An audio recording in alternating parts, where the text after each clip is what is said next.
Welcome to our channel scholar portal. তো তোমরা already তোমাদের প্রিপারেশন আশা করছি সব শেষের পথে বা হয়তো শেষ মুহূর্তের কিছু রিভিশন তোমরা করছো। এতদিনে তোমরা যা যা পড়েছো, যা যা প্র্যাকটিস করেছো, এবং যদি আমার ভিডিওগুলোকে ঠিকঠাক দেখে থাকো, তাহলে আশা করি তোমাদের আগামীকালের পরীক্ষা যথেষ্ট ভালো হবে। ঠিক আছে, জাস্ট নিজের মধ্যে কনফিডেন্স রাখবে। আর তোমরা চেষ্টা করবে যে যতটা সম্ভব ভুল ত্রুটি যেন না হয়। ভুল যেন হলে কিন্তু নেগেটিভ মার্কিং হবে, ঠিক আছে? তো দেখো, তোমাদের অ্যাডমিট কার্ডটা তোমরা সবার সবার কাছে আশা করি রয়েছে। তো অ্যাডমিট কার্ডে যে ইনস্ট্রাকশনগুলো রয়েছে আমি জানি তোমরা অলরেডি পড়ে নিয়েছো, তাও আমি একবার ফাইনাল একবার জাস্ট দেখিয়ে দিচ্ছি। কালকে 15 তারিখে এক্সাম, 12টা থেকে 3টে পর্যন্ত এক্সাম। ঠিক আছে, তোমরা এখানে বলা আছে দেখো রিপোর্টিং টাইম 11টা, তোমরা কিন্তু অবশ্যই হাতে সময় নিয়ে 11টার মধ্যে যেখানে তোমাদের সেন্টার পড়েছে সেইখানে কিন্তু চলে যাবে। আর অবশ্যই কিন্তু দেখো, ব্ল্যাক বল পয়েন্ট পেন কিন্তু অবশ্যই নিয়ে যাবে, এটা মাথায় রাখবে। প্রত্যেকে কিন্তু black ball ball point pen at least দুটো নিয়ে যাবে সাথে। ঠিক আছে, আর আমি বলবো যে যদিও দরকার হয়তো পড়বে না, তাও এক কপি পাসপোর্ট সাইজ ফটো সাথে নিয়ে যেও। ঠিক আছে, যদিও তোমাদের ছবি অ্যাডমিট কার্ডেই লাগানো আছে, তাও আমি বলবো। পরীক্ষার নির্দেশাবলী বা instruction to the examination, instruction for the examination, এগুলো কিন্তু খুব ভালো করে দেখে নেবে। দেখো, প্রথমে বলেছে পরীক্ষা শুরু হওয়ার অন্তত 30 মিনিট আগে প্রার্থীদের জন্য মানে প্রার্থীদের নির্দিষ্ট জায়গায় বসে থাকতে হবে। ঠিক আছে, 2 ঘন্টা অতিবাহিত না হওয়া পর্যন্ত কোনো পরীক্ষার্থী পরীক্ষা কক্ষ ত্যাগ করতে পারবে না। তো তোমরা 2 ঘন্টা হয়ে গেলে বেরোতে পারবে না, তবে আমি বলবো পুরো 3 ঘন্টাই ইউটিলাইজ করো। ধীরে সুস্থে মাথা ঠান্ডা রেখে, 50টা প্রশ্ন আছে, যথেষ্ট সময় দেওয়া হয়েছে। 50টা প্রশ্ন, 30 মিনিট, এই 3 ঘন্টা। তোমরা কিন্তু যথেষ্ট মাথা ঠান্ডা রেখে আস্তে আস্তে প্রশ্নগুলো অ্যাটেন্ড করবে। আমি একটা ভিডিও বানিয়েছিলাম যে ভিএসও শেষ মুহূর্তের প্রস্তুতি, তো এবং পরীক্ষা হলে কি করণীয়, সেই ভিডিওটা তোমরা কিন্তু অবশ্যই আমার চ্যানেলের থেকে দেখে নিও, এটা হেল্পফুল হবে। আমি জানি আজ অনেকেরই অনেক টেনশন হচ্ছে। তো সেই টেনশনটা এড়ানোর জন্য বলবো তোমরা এই মুহূর্তে জাস্ট বেসিক কিছু ফর্মুলা, সেটা ফিজিক্স হতে পারে, কেমিস্ট্রি হতে পারে, ম্যাথামেটিক্স হতে পারে, এইগুলো একটু জাস্ট দেখে কিছুটা রিল্যাক্স থাকো। কিছুটা রিল্যাক্স থাকো, কারণ সারা সারা বছর তোমরা পড়াশুনো করেছো এবং যথেষ্ট প্র্যাকটিস করেছো, প্রিভিয়াস ইয়ার করেছো, অনেক কিছুই তোমাদের প্র্যাকটিস হয়েছে। তো এখন শেষ মুহূর্তে কোনো এক্সট্রা কোনো লোড বা এক্সট্রা কোনো পড়াশোনা কিন্তু করতে যাবে না। যা যা করেছো ওইগুলোই জাস্ট যদি খাতায় থাকে তাহলে বেটার। যে এই মুহূর্তে কিন্তু কোনো বড় কোনো প্রশ্ন বা রিডিং হিসেবে পড়তে যেও না, তোমরা এমসিকিউ গুলো একটু চোখ বোলাতে পারো যেখান থেকে পড়ছো। সাথে ফর্মুলাগুলো অবশ্যই একবার দেখে যেতে পারো বা প্র্যাকটিস করতে পারো। ঠিক আছে, নেক্সট দেখো, অ্যাডমিট কার্ডটা নিতে ভুলো না। পেন পেন অবশ্যই কালো কালির পেন নিয়ে যাবে। আর পরীক্ষার যখনই তোমাকে ওএমআর শিটটা দেওয়া হবে, সেখানে কিন্তু রেজিস্ট্রেশন নাম্বার, তারপর যদি নাম থাকে সেখানে কিন্তু খুব ভালোভাবে সেটা ফিল করবে। তোমরা যারা এর আগে এনএমএমএস পরীক্ষা দিয়েছো, it's a kind of competitive exam only, তো সেই সময় যেরকম হয়েছে এখানেও সেম জিনিসটাই হবে। একবার যদি ভুল হয় তাহলে কিন্তু সেই ওএমআর কিন্তু ক্যান্সেল হয়ে যায়। তো খুব সাবধানে মাথা ঠান্ডা রেখে কিন্তু এই বেসিক ইনফরমেশনগুলো তোমরা ফিল করবে। ওকে, তারপর দেখো, প্রশ্ন কিন্তু বাংলা এবং ইংরেজি আমরা জানি দুটোতেই হয়। তো আশা করি বাংলায় তোমরা যদি স্বাচ্ছন্দ্য বোধ করো বেশি, তাহলে বাংলাতেই করবে। Option A, B, C, D চারটে থাকবে। শুধুমাত্র কিন্তু বলাই আছে দেখো, ব্ল্যাক বল পয়েন্ট পেন দিয়ে কিন্তু মার্ক করতে হবে, বৃত্তটা সম্পূর্ণ কালো করতে হবে। ঠিক আছে, অন্য কিছু করলে কিন্তু হবে না। আচ্ছা, নেক্সট দেখো, প্রত্যেকটি 2 নম্বরের মোট 50টি এমসিকিউ থাকবে। পরীক্ষার পূর্ণমান 100। প্রতিটি ভুল উত্তরের জন্য 0.5 নম্বর কাটা যাবে। এটা খুব ভাইটাল কিন্তু জায়গা। তুমি হয়তো হয়তো তুমি 30টা প্রশ্ন অ্যাটেন্ড করেছো, তার মানে তুমি 60 পেলে। এদিকে 10টা তুমি তারপর ভুল করেছো, মানে টোটাল তুমি 40টা অ্যাটেন্ড করেছিলে, তার মধ্যে দেখা গেল 30টা প্রশ্ন তুমি কারেক্ট করেছো, তার মানে 30 × 2 = 60। আর 10টা প্রশ্ন তুমি ভুল করেছো, তার মানে 10টা প্রশ্নের জন্য -0.5 হিসাবে 5 নম্বর কাটা যাবে। তাহলে তুমি 60 পেয়েছিলে, -5, 55 হয়ে গেল কিন্তু।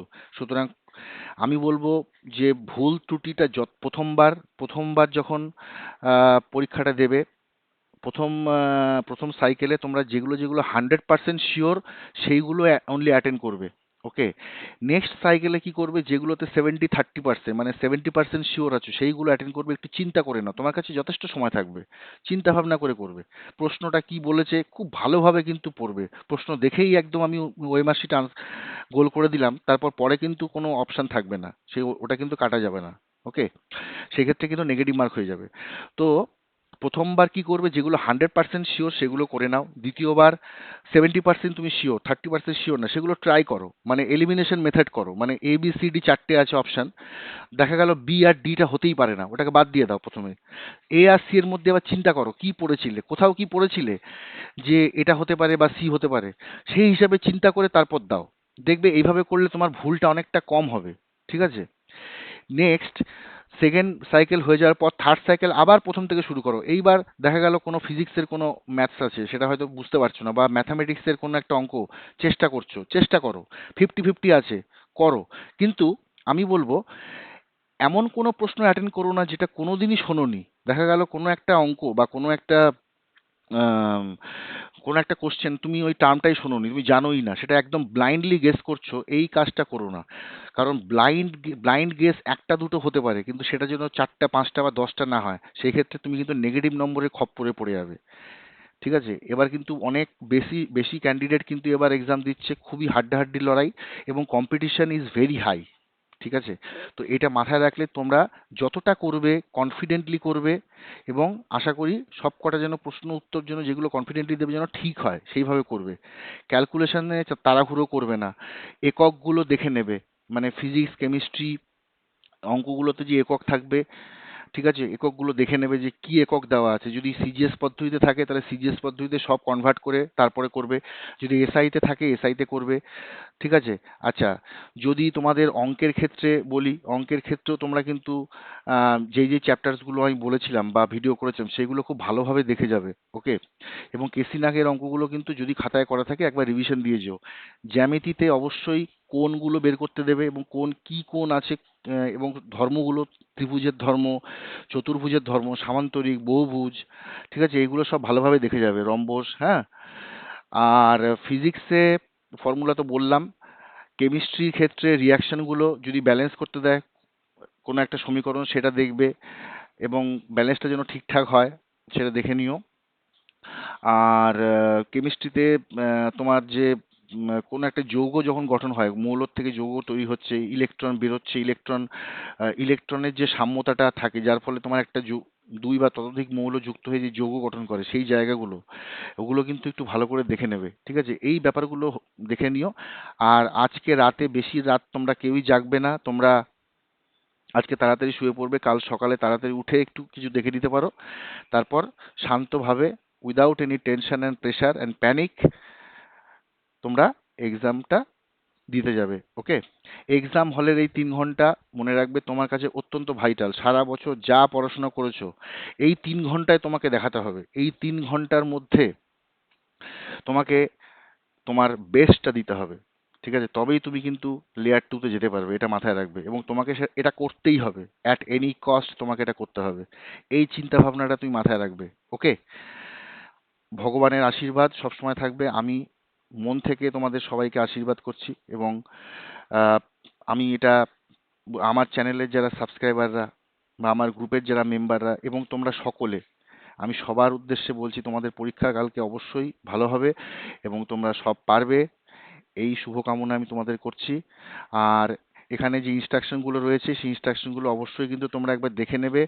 পরীক্ষা হলে জাস্ট সম্পূর্ণ অনেস্টলি নিজে যা জানো সেটার উপরেই কিন্তু বেস করে পরীক্ষা দেবে। কারো কাছ থেকে শুনতে যাওয়া বা সেটা ট্রাই করা, কোনো অসৎ উপায় অবলম্বন করা, এগুলো আশা করি তোমরা করবে না। এগুলো জাস্ট বলার দরকার বলে আমি জানিয়ে দিচ্ছি। ঠিক আছে, আর একটা কথা দেখো, এখানে ইনস্ট্রাকশনে বলা আছে method of answering the OMR sheet পুরোপুরি কিন্তু গোল করতে হবে। ঠিক আছে, কোনো যেন ফাঁক ফোকর না থাকে। তোমরা হয়তো একটা ডট দিচ্ছ বা ক্রস করছো, এগুলো these are the wrong ways to answer no OMR sheet. ঠিক আছে, তো তোমরা কি করবে, তোমরা কারেক্ট হচ্ছে পুরোটা গোল করবে ঠিকঠাক। যখন পুরোটা হয়ে যাবে ফাইনাল একবার রিভিশন দিতে পারো। আর হ্যাঁ, আমি এটা রেকমেন্ড করব, যখন যে প্রশ্ন হচ্ছে তখনই আনসারটা করে দাও। তার কারণ তোমরা হয়তো কোশ্চেন পেপারের মধ্যে প্রথমে অনেকে পেন্সিল দিয়ে দাগিয়ে নেয়, 50টা প্রশ্ন দাগিয়ে নিল, পরে তাড়াহুড়োর সময় কি হয়, হয়তো 13 নম্বরের প্রশ্ন 14 নম্বরে তুমি, 13তে বি ছিল, 14তে সি ছিল, তুমি 13টা 14তে দিয়ে দিয়েছো, বা ভাইস ভার্সা। এই ভুলগুলো কিন্তু হয়, কারণ তখন মাথায় টেনশন থাকে, আর তুমি হচ্ছে, you are the sole responsible person for this. ঠিক আছে, কোনো রকম যেন প্যানিক সিচুয়েশন না হয়। তাই যখন যে প্রশ্নটা করে পড়ছো, যখন যেটা অ্যাটেন্ড করছো, সেটা তখনই ওটা অ্যাটেন্ড করার চেষ্টা করো, এবং তখন ওটা আনসার করে দাও, এবং সেটা অবশ্যই বুঝে আনসার করবে প্রশ্নটা ভালো করে পড়ার পরে। ওকে, ঠিক আছে, তো এই বলে আমি আমার বক্তব্য এবং এই ভিডিওটা শেষ করছি। তোমাদের পরীক্ষা সবার ভালো হবে, এই শুভকামনা রইল। আর আমার চ্যানেলে যে ভিডিওগুলো রয়েছে, আমি জানি না কতটা তোমাদের হেল্পফুল হয়েছে, সেটা তোমরা পরীক্ষা হয়ে যাওয়ার পর তোমরা অবশ্যই আমাকে কমেন্ট করে জানিও। তোমাদের ইন্সপিরেশন আমাকে পরবর্তী আমার যে কাজ সেটা করতে আমাকে সাহায্য করবে, অনেক হেল্প করবে, এবং তোমাদের অসংখ্য সাপোর্ট, প্রচুর ছেলে মেয়ে এবং প্রচুর শিক্ষার্থী কিন্তু এদের সাপোর্ট, তোমাদের সাপোর্ট কিন্তু আমি আমার চ্যানেলে অবশ্যই পেয়েছি। তার জন্য তোমাদের সকলকে অসংখ্য ধন্যবাদ। Thanks a lot to all of you. ঠিক আছে, চলো, অল দ্য বেস্ট। কালকে পরীক্ষা হয়ে গেলে কেমন হলো আমাকে অবশ্যই জানিও। তাহলে পরবর্তী ভিডিওতে আবার দেখা হবে। ওকে, থ্যাংক ইউ ভেরি মাচ।